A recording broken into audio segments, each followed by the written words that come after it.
Hi viewers.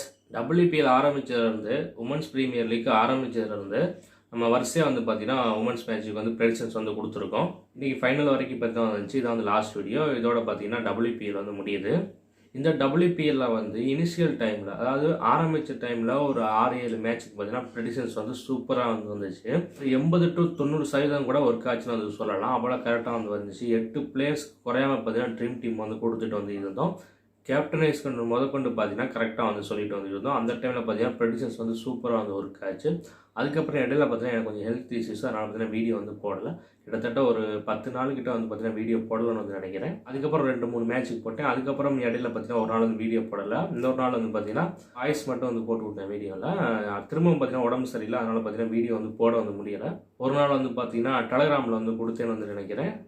இப்போவும் பார்த்தீங்கன்னா இன்னும் கம்ப்ளீட்டாக சரியாகலை. ஐபிஎல்குள்ளே பார்த்தீங்கன்னா சரியாயிடும். ஐபிஎல்லில் பார்த்தீங்கன்னா ஒரு மேட்ச் விடாமல் பார்த்தீங்கன்னா வீடியோ போகிறதுக்கு ட்ரை பண்ணுறேன். இப்போ இந்த WPL நம்ம கடைசியாக கொடுத்த ஒரு 2-3 மேட்சஸில் பார்த்தீங்கன்னா ப்ரெடிக்ஷன்ஸ் அந்த அளவுக்கு கரெக்டாக வரலை. நிறையா பார்த்தீங்கன்னா ப்ரெடிக்ஷன்ஸ் ராங்காக தான் போச்சு. எப்போயுமே உமன்ஸ் மேட்ச்னாலே அக்யூரேசி கம்மியாக தான் வரும். நிறையா பிளேயர்ஸோட டேட்டா ராங்காக இருக்கும்.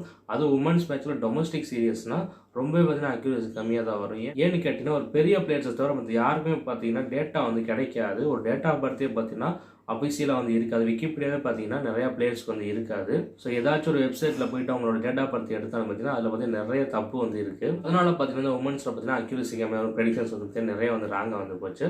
பட் ஐபிஎல் இப்படி இருக்காரு. ஐபிஎல்ல பார்த்தீங்கன்னா எல்லாருமே பார்த்தீங்கன்னா இன்டர்நேஷனல் பிளேயர்ஸ் தான் ஆட போகிறாங்க.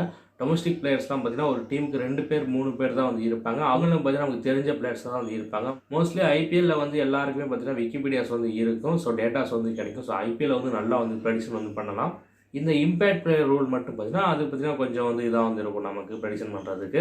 வின்னிங் ப்ரெடிக்ஷனில் பார்த்தீங்கன்னா அது ஏகப்பட்ட குளறுபடி கொடுக்கும் இந்த இம்பேக்ட் பிளேயர். ஏன்னா இம்பேக்ட் பிளேயர் 5 பேர் வச்சுருப்பாங்க சப்ஸ்டியூட்டில். ஆனால் அதில் யாரை கொண்டு வராங்கன்னு தெரியாது. இவர் தான் வருவார் சொல்லுவாங்க. ஆனால் அது பார்த்தீங்கன்னா ஒரு மேட்சோட சுச்சுவேஷனை பொறுத்து தான் இருக்குது. இப்போ பேட்டிங் பிடிக்கிறாங்கன்னு வச்சுக்கோங்க ஒரு டீமு. அந்த டீமில் ஒரு பவுலர் தான் செகண்ட் ஹாஃபில் இம்பேக்ட் பிளேயராக கொண்டு வராங்கன்னு வச்சுக்கலாம். எல்லா மேட்சும் அப்படி தான் கொண்டுட்டு வந்திருக்காங்கன்னா இந்த மேட்ச்சில் பேட்டிங் கொலாப்ஸ் ஆகுதுன்னா ஒரு 10 ஓவர்கிட்டே பார்த்தீங்கன்னா 6 விக்கெட் 7 விக்கெட் விழுந்துருச்சுன்னா அந்த பவுலரை கொண்டு வராமல் அப்போயே பார்த்தீங்கன்னா இம்பேக்ட் பிளேயர் ரூலை பயன்படுத்தி ஒரு பேட்ஸ்மேன் இறக்கி விட்டுருவாங்க. ஸோ இதனால் பார்த்தீங்கன்னா இம்பேக்ட் பிளேயர் ரூல் ட்ரீம் 11க்கும் கொஞ்சம் பிரச்சனை தான். அதே நேரத்தில் பார்த்தீங்கன்னா வின்னிங் ப்ரெடிக்ஷன் எடுக்கிறதுக்கு பார்த்தீங்கன்னா பெரிய சவாலாக இருக்கும். இருந்தாலும் இதை விட பார்த்தீங்கன்னா ஐபிஎல்லாம் பார்த்தீங்கன்னா சூப்பராக ப்ரெடிக்ஷன் கொடுக்க முடியும். ஸோ ஐபிஎல்க்கு பார்த்தீங்கன்னா எல்லா மேட்சஸ்க்கு ப்ரெடிக்ஷன்ஸ் வந்துடும். ஸோ அதெல்லாம் பார்க்குறதுக்கு பரதா நம்ம சேனல் சப்ஸ்கிரைப் பண்ணி வச்சுக்கோங்க. வின்னிங் ப்ரெடிக்ஷன்ஸ் பார்த்தீங்கன்னா நிறைய பேர் கேட்குறீங்க. டெலகிராம் குரூப்பில் போடணும்னு சொல்லி நான் டெலகிராம் குரூப்பில் எப்போதான் பார்த்தீங்கன்னா வின்னிங் ப்ரெடிக்ஷன்ஸ் போடுவேன். இது வரைக்கும் பார்த்தீங்கன்னா அதில் 3 மேட்ச்சுக்கு வின்னிங் ப்ரெடிக்ஷன்ஸ் போட்டிருப்பேன் நினைக்கிறேன். 3 மேட்ச்சும் பார்த்தீங்கன்னா கரெக்டாக கொடுத்துருந்தேன். 3 மேட்ச்சுமே பார்த்தீங்கன்னா கரெக்டாக நடந்துருந்துச்சு. நான் சொன்ன டீம் வின் பண்ணிருச்சு. அதில் பார்த்தீங்கன்னா ஒரு மேட்ச் ஜாக்பாட் மேட்ச். ஸோ எல்லா மேட்ச்சுக்கும் வின்னிங் ப்ரெடிக்ஷன் வேணுங்கிறேன். டெலகிராம் ஐடி பார்த்தீங்கன்னா டிஸ்கிரிப்ஷன் கொடுத்துருக்கேன். அதுக்கு மெசேஜ் பண்ணுங்கள். இப்போ இன்றைக்கி மேட்ச்சை பார்க்கலாம். உமன்ஸ் ப்ரீமியர் லீக்கோட ஃபைனல் மேட்ச். இந்த மேட்ச்சில் டெல்லி கேபிட்டல்ஸ் மும்பை இந்தியன்ஸ் பார்த்தீங்கன்னா மோதுறாங்க. இந்த மேட்ச் மார்ச் 15 சனிக்கிழமை நைட்டு 8 மணிக்கு ஸ்டார்ட் ஆகுது. இந்த வருஷம் WPL ஓப்பனிங் செரமனி வைக்கல. அதனால க்ளோசிங் செரமனி இருக்கும் போல அது வைப்பாங்க போல. அதனால லேட்டாக ஆரம்பிப்பாங்கன்னு நினைக்கிறேன். இப்போ 15ஆம் தேதி பார்த்தோம்னா 6-9 காம்பினேஷன், அதாவது சுக்கிரனு செவ்வாய் சேர்ந்த காம்பினேஷன். சுக்கிரனு செவ்வாய் சேர்ந்தா யாருக்கெல்லாம் நல்லா இருக்குன்னு பார்த்தோம்னா சுக்கிரன் சேர்ந்தவங்க செவ்வாய் சேர்ந்தவங்க பார்த்தீங்கன்னா நல்லா இருக்கும். சந்திரனை சேர்ந்தவங்க குருவை சேர்ந்தவங்க பார்த்தீங்கன்னா ஆவரேஜாக மைனஸாக இருக்கும். அதுபடி நம்ம ப்ரெடிக்ஷன்ஸ் பார்க்கல. ஃபர்ஸ்ட் மும்பை இந்தியன்ஸ் டீமில் பார்த்தோம்னா ஹேலி மேத்யூஸ் அவங்க பவுலிங் வரப்போ ஒரு 1-2 விக்கெட் அடிக்கிறதுக்கு வாய்ப்பு வந்திருக்கு. பேட்டிங்கில் ஒரு 25 ரன்ஸ் அடிக்கிறதுக்கு சான்ஸ் இருக்குது. அமெலியா கேர் அவங்க பார்த்தோம்னா 1-2 விக்கெட் எடுக்கிறதுக்கு சான்ஸ் இருக்குது. அடுத்து நட்டாலி ஷிவர் அவங்க 1 விக்கெட் எடுக்கிறதுக்கு சான்ஸ் இருக்குது. பவுலிங் போகிறப்ப பேட்டிங்கில் ஒரு 20 ரன்ஸ் ஆட சான்ஸ் இருக்குது. அடுத்து ஹர்மன்பிரீத் கவுர் அவங்களுக்கு பார்த்தீங்கன்னா ஆவரேஜாக இருக்கும். ஆவரேஜ்னா அவங்க விளையாட மாட்டாங்க. அவங்களோட பர்ஃபார்மன்ஸ் பார்த்தீங்கன்னா ரொம்ப கம்மியாக தான் இருக்கும். ஒரு ட்ரீம் டீம் வரதுக்கான பாயிண்ட் எடுக்க மாட்டாங்க. ட்ரீம் டீமே வரமாட்டாங்கன்னு அர்த்தம். அடுத்து ஷாஜனாக்கும் ஆவரேஜாக இருக்கும். அடுத்து எஸ்டிகா பட்டியா ஒரு 25 ரன்ஸ் அடிக்கிறதுக்கு சான்ஸ் இருக்குது. அடுத்து ஜி கமல் இன்னைக்கு பார்த்தீங்கன்னா ஆவரேஜாக இருக்கும். அடுத்து எஸ் குப்தா 1 விக்கெட் எடுக்கிறதுக்கு சான்ஸ் இருக்குது. அடுத்து பி சிசோடி அவங்களும் 1 விக்கெட் எடுக்கிறதுக்கு சான்ஸ் இருக்குது. அடுத்து சப்னிம் இஸ்மாயில் 2 விக்கெட் எடுப்பாங்க. சில பேர் கேட்கலாம், சப்னிம் இஸ்மாயிலுக்கு மட்டும் எப்படி எல்லா மேட்சஸுமே பார்த்தீங்கன்னா 2 விக்கெட் எடுப்பாங்கன்னு சொல்கிறீங்க? அவங்க நல்ல பவுலர், எல்லா மேட்சும் விக்கெட் எடுக்க தர்றாங்க. ஸோ அதனால சொல்கிறீங்களான்னு சில பேர் கேட்கலாம். இந்த மாதிரி கமெண்ட்ஸும் பார்த்தீங்கன்னா சில பார்த்தேன். சப்னிம் இஸ்மாயில் பார்த்தீங்கன்னா புதன் சம்மந்தப்பட்டாங்க. முழுக்க பார்த்தீங்கன்னா புதன் சம்மந்தப்பட்டவங்க. புதன் கேதுவை விட புதன் தான் வந்து அதிகமாக சப்போர்ட் பண்ணும். சப்னிம் இஸ்மாயிலுக்கு 80% பார்த்தீங்கன்னா புதன் தான், 20% பார்த்தீங்கன்னா கேது. ஸோ அப்படின்னால புதன் ஆதிக்கம் ஃபுல்லாக இருக்கனால புதன் வந்து பார்த்தீங்கன்னா எல்லாத்தையுமே சப்போர்ட் பண்ணி கொடுக்கும். புதனுக்கு பகை கிரகங்கள் வந்து ரொம்பவே பார்த்தீங்கன்னா கம்மி. அதனால தான் பார்த்தீங்கன்னா சப்னிம் இஸ்மாயில் வந்து எல்லா நாளுமே வந்து பெர்ஃபார்மன்ஸை வந்து கொடுப்பாங்க. ரேராக தான் பார்த்தீங்கன்னா அவங்க வந்து பெர்ஃபார்ம் பண்ணாமல் வந்து போவாங்க. சப்னிம் இஸ்மாயிலை வந்து பவர் பிளேயில் யூஸ் பண்ணாமல் கலந்து யூஸ் பண்ணுறப்போ நிறைய விக்கெட்ஸ் வந்து அவங்க வந்து எடுப்பாங்க. அவங்க பவர் பிளேயில் போகிறனால மட்டும்தான் பார்த்தீங்கன்னா அவங்களால அதிக விக்கெட்ஸ் எடுக்க முடியல. ஒரு 2 விக்கெட்டு, மிஞ்சி போனால் 3 விக்கெட், அதுக்கு மேலே வந்து எடுக்க மாட்டாங்க. இதே மற்ற பவுலர்ஸ் மாதிரி எல்லா இடத்துலையும் அவங்க யூஸ் பண்ணாலும் அவங்க அதிகப்படியான விக்கெட்ஸ் வந்து எடுப்பாங்க.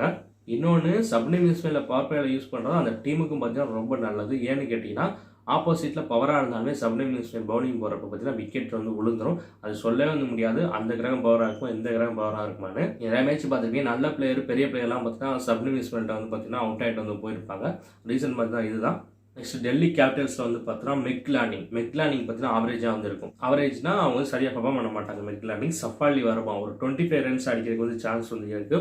அடுத்து வந்து ஜெஸ் ஜானசன், அவங்க வந்து பார்த்தீங்கன்னா பவுலிங் வரப்போ ஒரு 2 விக்கெட் அடிக்கிறதுக்கு வந்து சான்ஸ் இருக்குது. பேட்டிங் வரப்போ ஒரு 25+ ரன்ஸ் வந்து அடிப்பாங்க. அடுத்து ஜெமிமா ரோட்ரிக்ஸ்க்கு வந்து சூப்பராக வந்து இருக்கும், அவங்க ஒரு 30+ ரன்ஸ் அடிக்கிறதுக்கு வந்து சான்ஸ் வந்து இருக்குது. அடுத்து அனபல் சதர்லாண்டு பவுலிங் வரப்போ 1-2 விக்கெட் அடிக்கிறதுக்கு வந்து சான்ஸ் இருக்குது. பேட்டிங்கில் பார்த்தீங்கன்னா ஒரு 25 ரன்ஸ் வந்து அடிப்பாங்க. அடுத்து மரிசான் காப், அவங்க வந்து பார்த்தீங்கன்னா பவுலிங்கில் ஒரு 2 விக்கெட் அடிக்கிறதுக்கு சான்ஸ் இருக்குது. பேட்டிங்கில் ஒரு 25 ரன்ஸ் வந்து அடிப்பாங்க. இந்த மரிசான் காப் வந்து பார்த்தீங்கன்னா WPL இந்த வருஷம் பார்த்தீங்கன்னா பெருசாக பெர்ஃபார்மன்ஸே வந்து கொடுக்கல. இந்த மேட்ச்சில் பார்த்தீங்கன்னா நல்லா பெர்ஃபார்ம் பண்ணுறதுக்கான வாய்ப்பு வந்து அதிகமாக வந்து இருக்குது.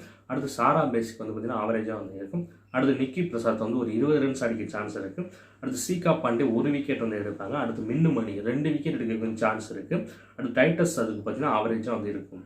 இப்போ 2 டீமில் சேர்த்து யாரெல்லாம் வந்து எப்படி வந்து பெர்ஃபார்ம் பண்ணணும்னு வந்து பார்த்தோம். நெக்ஸ்ட் யாரெல்லாம் ட்ரீம் டீம் வரதுக்கு சான்ஸ் இருக்குன்னு வந்து பார்க்கலாம்.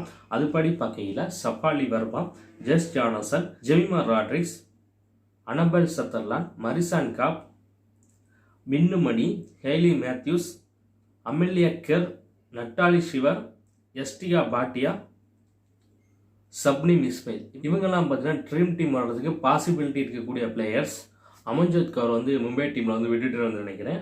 அமன்ஜோத் கவுர் வந்து ஒரு விக்கெட் அடிக்கிறதுக்கான வாய்ப்பு தான் வந்துருக்கு. பேட்டிங்கில் பார்த்தீங்கன்னா பெருசாக வந்து பெர்ஃபார்ம் பண்ணுறதுக்கான வாய்ப்பு வந்து இல்லை. நெக்ஸ்ட் யாரை வந்து கேப்டன் அண்ட் வைஸ் கேப்டன் போடலாம் வந்து பார்க்கலாம். அதுபடி பார்க்குறப்போ ஜெஸ் ஜானசன், மரிசான் காப், இவங்க 3 பேரையும் கேப்டன் அண்ட் வைஸ் கேப்டனாக வந்து போட்டு நான் சொன்னதெல்லாம் வச்சு ஒரு டீம் வந்து ஃபார்ம் பண்ணி வந்து போட்டிங்கன்னா ஒரு நல்ல ப்ரைஸ் வந்து வின் பண்ணலாம். நீங்கள் இந்த பிளேயிங் லெவலில் வந்து ஏதாவது சேஞ்சஸ் வந்து இருந்துச்சுன்னா டாஸ் போட்டதுக்கப்புறம் 7:30 மணிக்கு அப்புறம் புதுசாக ஏதாச்சும் பிளேயர்ஸ் வந்து வந்திருந்தாங்கன்னா அவங்க வந்து நல்லா இருக்கும் பட்சத்தில் நான் வந்து டெலகிராம் சேனலில் வந்து அப்டேட் வந்து பண்ணுவேன். டெலகிராம் சேனலில் இன்னும் ஜாயின் பண்ணாமல் பார்த்தீங்கன்னா டிஸ்கிரிப்ஷனில் வந்து லிங்க் இருக்குது, அதை போய்ட்டு வந்து ஜாயின் பண்ணிக்கோங்க.